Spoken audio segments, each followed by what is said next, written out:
Today we are going to make a classic Mexican dessert called Arroz con Leche.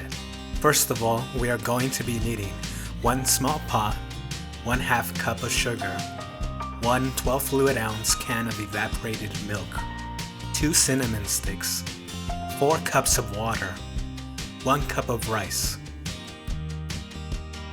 In a small pot over high heat, we are going to add our 4 cups of water, 1 cup of rice, and 2 cinnamon sticks.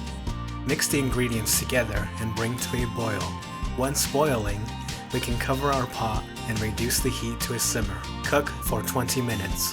After our rice has been cooked, with most of the water evaporated, we can add our 1 can of evaporated milk. Fill the same can with water and add that to the mixture.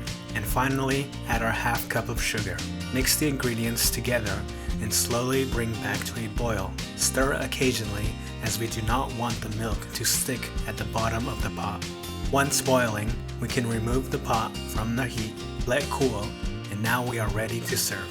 Feel free to eat this on its own or pair it nicely with a piece of pan dulce. Thank you for watching and enjoy. Until next time.